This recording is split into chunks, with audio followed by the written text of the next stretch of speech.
Gleich bei Marina Non.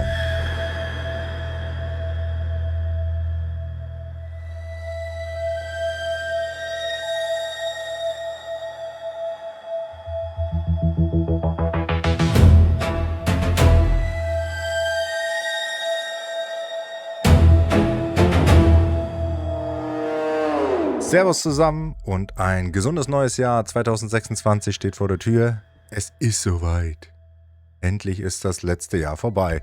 Schön, dass ihr eingeschaltet habt. Es geht los.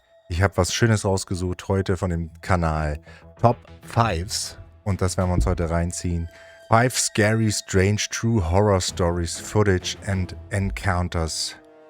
Volume 19. Also, lass uns loslegen. You should know the drill by now. Hit those lights, sit back and enjoy. And enjoy. Nummer 5. Creepy face. Let's start off with a story that was featured on the Travel Channel, and if true, is one of the creepiest things we've ever seen. Corey had been experiencing some strange occurrences in his home and decided to start filming. One day, while he was home alone, he noticed the light in the fridge flickering. At first he didn't think much of it, but soon the bathroom light began flickering as well, and he soon realized that the taps had also turned on. Take a look. What freaked me out was the light in the bathroom started flickering, and I water running. Alter, wenn das so bei mir im Badezimmer flickern würde, ich würde einen Elektriker rufen. The water was on. As I started to walk away from the bathroom after cutting the water off, I kind of heard something behind me, and that was actually this door here that closed. That's when I really truly got freaked out. Corey walks outside and calls his girlfriend, who tells him to stay out of the house, but he tells her that he wants to keep filming, so he goes back inside and finds his kitchen trashed. Take a look at this. He finds the kitchen in total disarray. All the chairs were on the floor, knocked over, all the cabinets were open. Nope. Nope. After discovering his home in disarray, Corey goes back outside and doesn't re-enter for another 2 hours. When he Geht erstmal 2 Stunden weg. finally returns, he conducts a thorough search of the house to see if anyone is inside. Und die After Küche war wieder checking all aufgeräumt, the oder? rooms, he finds no one. However, after reviewing the footage he recorded, he notices something terrifying in the doorframe of his daughter's bedroom. Take a look. I noticed something in the corner of the room, which is actually my daughter's room. So I screenshotted it, and I just zoomed in on it. My heart just dropped. I could feel my face, all the blood in my face ran. I mean, it scared me. It just looked like somebody watching me. What on earth was that? Experts featured on the show suggested that a poltergeist had infested Corey's property. Junge!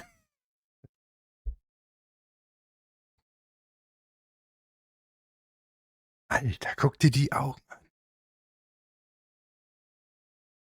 Wie haben die das gemacht? Das kann nicht. Ist das CG? Ist das nicht fake? Das ist nicht fake.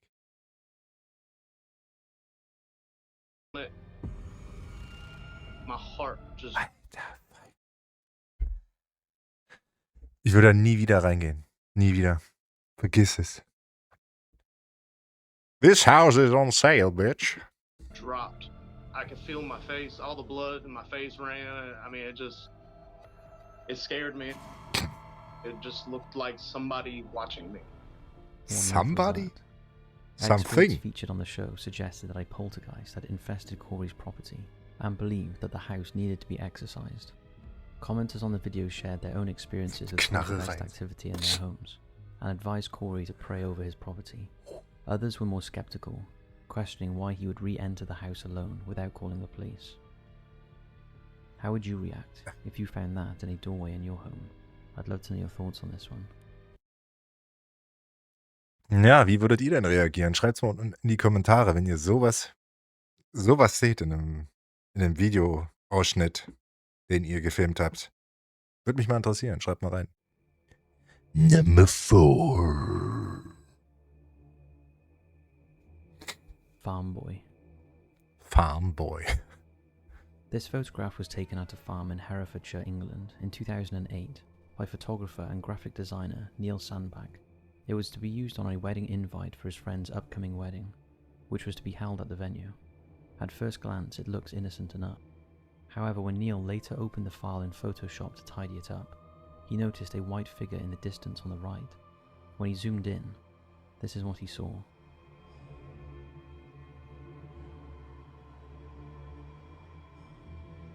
Können wir nicht erstmal das Foto sehen? Initially, he didn't think it was anything supernatural, but after the wedding couple asked staff at the venue if the place was haunted, they told them that for years they had been plagued by the spooky apparition of a young ghost boy dressed in white nightclothes who was always spotted close to the main barn. Pretty creepy. Now, we don't have any more information on the building itself, but it would be awesome if anyone lives nearby and would be interested in doing an investigation there. Ich wäre nicht interessiert an einer Investigation dort. Number 3. The Japanese paraquat killer. Now let's take a slight detour from the supernatural. Die Japanese. to Die haben talk auch so about wie a immer truly disturbing, creepy stuff. unsolved Japanese mystery. In Japan, vending machines are found on every corner street, selling everything from drinks to bread, shirts, and even whiskey. But this convenient way of purchasing food and drink left a chilling opening for a sadistic killer to take advantage. Between April and November of 1985, an invisible predator stalked the streets of Japan, deliberately lacing bottles of soft drinks and energy drinks with herbicides and placing them in and around vending machines.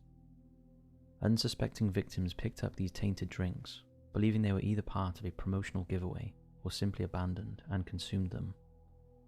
As a result, at least 13 people were killed, and 35 others fell seriously ill, making the incident one of the deadliest cases of product tampering in history. The first known victim was a man in Fukuyama, Hiroshima Prefecture, who drank a bottle of Oranamin C that had been placed on a vending machine on April 30th, 1985. The bottle had been poisoned with paraquat dichloride, a highly toxic herbicide that was widely available in Japan at the time. Alter, was für eine räudige Scheißnummer, ja? Machst du irgend so ein Zeug in die Drinks und dann packst du es in diese Automaten da. Und irgendjemand, der zur falschen Zeit am falschen Ort ist, trinkt diese Scheiße, ja? Also, Mann, ey. Gleich ein Knast damit. Could be purchased without identification, and although buyers were supposed to show agricultural need, its easy availability contributed to its use in both suicides and homicides. At the time of the murders, Otsuka Pharmaceutical, the manufacturer of Oraman C, was a promotion to boost sales. Buy one, get one Perpetrator free. exploited this campaign by placing poisoned bottles near vending machines, making them appear to be part of the offer. Many of the targeted drinks were Oraman Da kommt man doch nur ran, wenn man da für diese Company arbeitet, oder? Für diese Firma. C and real gold, although Coca-Cola was also involved in some cases. In one instance, diquat, a chemical related to paraquat, was used instead. Victims included a 44-year-old executive who died weeks after drinking 2 tainted vitamin beverages, and a 52-year-old man in Tokyo who succumbed less than 3 days after consuming a poisoned bottle. The killings continued sporadically until November, with no clear pattern in the choice of victims. The poisonings were indiscriminate, making it difficult for investigators to find a motive. No extortion demands Was für ein Motiv? Was für ein Motiv? were made, and Otsuka Pharmaceutical and Irre. Coca-Cola reported no threats. Surveillance footage and the bottles themselves provided no useful evidence. Authorities considered that a single person could be responsible, but copycat incidents were also possible. As public fear grew, the National Police Agency launched a campaign in late September to prevent further poisonings. Consumers were urged to inspect bottles carefully, vending machine operators were instructed to check stock rigorously, and retailers were asked to monitor the sale of toxic chemicals, and the Japanese Soft Drink Bottles Association issued millions of warning stickers for vending machines. Unsurprisingly, public confidence in vending machines and bottled beverages was seriously impacted. To date, the paraquat murders remain unsolved, but since Japan abolished the statute of limitations for murder in 2010, Ungeklärter Fall. Das heißt, der Mörder, die Person, die das gemacht hat, ist immer noch auf freiem Fuß, wie irre. Die ganze Industrie war davon betroffen und keiner wollte mehr Drinks von diesen Automaten nehmen. Ist doch klar, wenn da 13 Leute sind daran gestorben. Verrückt. Verrückte Welt. The case could still be prosecuted if new evidence arises. So think twice if you see an extra bottle in that vending machine tray. Also You never überlegt know euch, if ob it ihr got sowas there. trinkt.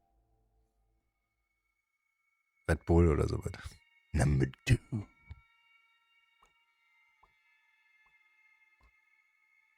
Graveyard ghost.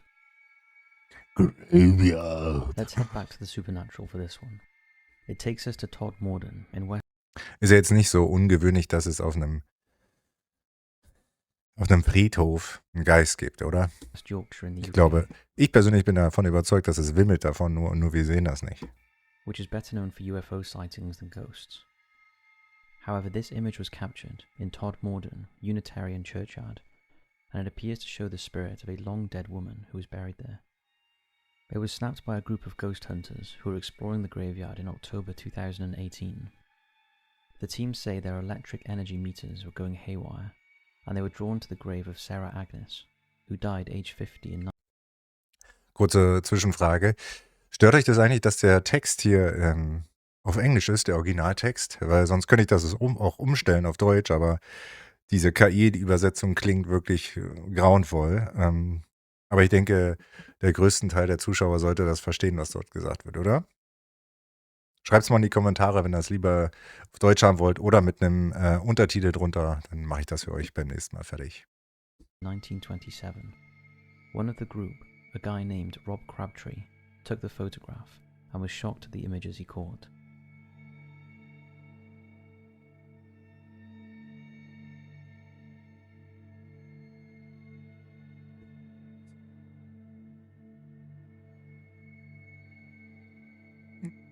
Spinnweben? Okay. The mist appears to take the shape of a woman hovering over her grave. It's important to note that when the photo was taken, the night was clear and there was no fog or mist in the air.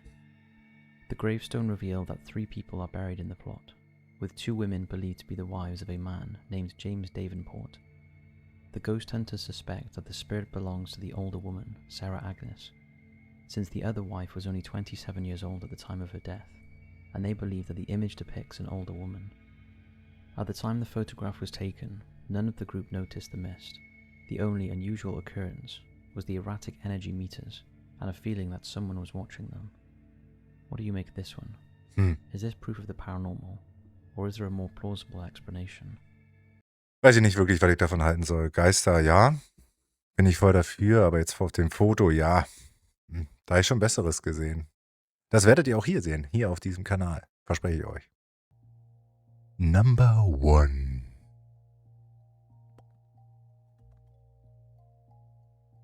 Okay, for our final entry, we're going to once again take a trip away from the paranormal to talk about something truly terrifying. It's the death of Hisashi Ouchi. This one is so horrific that it's hard Gesundheit. to even believe that anyone could have allowed it to happen. The death of Hisashi Ouchi is considered to be one of the most horrendous in modern history, and his story exposes the lengths the Japanese medical experts were prepared to go in order to keep a man alive as some sort of inhumane experiment. It all started on September 30th, 1999, when Hisashi Ouchi went to work as normal at the Tokamura nuclear plant in Japan. Hisashi worked as a technician in a uranium processing plant operated by JCO. Hisashi and his 2 colleagues, Also in einem Nuklearkraftwerk hat er gearbeitet. Masato Shinohara and Yutaka Yokohara, were asked to prepare a small batch of reactor fuel. It wasn't a process they were familiar with, as it was the first time in 3 years that JCO had requested this, meaning no proper qualifications or training requirements were in place. Furthermore, the technicians were under pressure to complete the task to meet shipping requirements. As a result, a catastrophic error was made. To purify the reactor fuel, workers were supposed to use an automatic pump to mix up to 2.4 kilograms of enriched uranium with nitric acid. Instead, they manually used a stainless steel bucket and mixed 16 kilograms of uranium by mistake. The incorrect measurement of high-purity enriched uranium oxide mixed with nitric acid inadvertently triggered a self-sustaining nuclear fission chain reaction that released intense gamma and neutron radiation. The technicians first realized something was wrong when they saw a blue flash that triggered the gamma radiation alarms. Ouchi was the nearest to the precipitation tank, while his colleague Shinohara was standing on a nearby platform and Yokohama was sitting at a desk 4 meters away. Also die haben die falschen Komponenten zusammengekippt und es gab eine nukleare Kettenreaktion und der stand direkt davor. Ouchi and Shinohara experienced pain, nausea, and breathing difficulties. And Ouchi, who had received the most significant Ouchi. radiation exposure, had problems with mobility and coherence, eventually losing consciousness. A worker in the next building realized the severity of the incident and called for emergency medical assistance, and all 3 men were taken to hospital. Alle 3 waren verletzt. The plant was evacuated, and the next morning experts were able to end the nuclear chain reaction by draining water from the surrounding cooling jacket installed on the precipitation. Was, am nächsten Tag? The plant was evacuated, and the next morning experts were able Am nächsten Morgen konnten die das erst löschen. Wir sind ja alle sicher. to end the nuclear chain reaction by draining water from the surrounding cooling jacket installed on the precipitation tank and adding a boric acid solution to the tank to reduce all contents to subcritical levels. The aftermath of the accident resulted in over 10,000 medical checkups of emergency workers and nearby residents, with some needing hospitalization for excessive radiation exposure. However, thankfully no deaths occurred outside of the lab the technicians were working in. However, Hisashi, Masato, and Yutaka were not so lucky. Ouchi had been exposed to 17 SB of radiation, Shinohara 10, and Yukokawa received 3. To put this into perspective, the allowable dose for plant workers was 0.05. The worst affected was... Also 0,05 ist der Höchstwert, den die erleiden dürfen, der wohl dann schon gefährlich wird. Und der hat eine Dosis von 10 abbekommen. 55-year-old Ouchi, whose exposure to the radiation was so extreme that most of his body had severe burns and his internal organs were seriously damaged. In addition, his chromosomes were destroyed and his white blood cell count plummeted to near 0, meaning he had no immune system. Ouchi was placed in a special radiation ward to limit the risk of infection. Over the course of the next few weeks, he was treated with Der hat noch gelebt. Krass. various experimental drugs and procedures, including peripheral blood stem cell transplantation, repeated cultured skin grafts, and granuloctile colony stimulating factor, as well as being administered numerous painkillers and antibiotics. Even though it was clear the damage Ouchi's body had sustained through radiation was untreatable. During the first week of these pointless experiments, Ouchi was conscious enough to tell the doctors, "I cannot take it anymore. I am not a guinea pig." Still, despite his pleas, they continued to treat him, and at the request of his family, doctors repeatedly revived him when his heart stopped. The poor man was being kept alive against his will when it was clear there was no hope of survival. Almost all of his body had been completely destroyed, and most of his skin was peeled off. After 83 agonizing days, Ouchi died on December 21st, 1999. 83 Tage, nachdem der sich so gegrillt hatte. Mit 27 Jahren. Following an unrecoverable cardiac arrest. The agony Ouchi must have been in does not bear thinking about, and to this day, he holds the record for the most radiation experienced by a person who survived the initial dose. But at what cost? Diese Videoreihe hat einen ganz schön krassen Twist hingelegt. Hätte ich jetzt nicht erwartet. Das erste Video mit diesem scary Ghost-Gesicht da oben, dieser Dämon. Für mich ein richtig geiles Ding, muss ich ehrlich sagen. Aber am Ende jetzt mit diesen Arbeitern da... Ja, da komme ich nur zu dem Punkt. Lebt jeden Tag, als wäre es euer letzter. Ja, kann man nur so sagen. Seid nett zu euren Nachbarn, seid nett zu euren Kindern, wenn ihr welche habt. Seid nett zu eurem Partner, zu euren Eltern. Ruft sie öfter mal an. Und Meldet euch bei den Leuten, die ihr mögt. Und weil es könnte jeder Tag der letzte sein. Stell dir vor, 27 Jahre. Naja. Okay, wenn es euch hier bis hierhin gefallen hat, dann wünsche ich euch noch einen schönen Tag. Startet gut ins neue Jahr 2026 und bleibt hier bei diesem Kanal gerne up to date. Macht die Glocke an und abonniert fleißig, teilt diesen Kanal. Und ich freue mich, wenn wir uns beim nächsten Video sehen. Also, bis bald, Rian. Tschüss.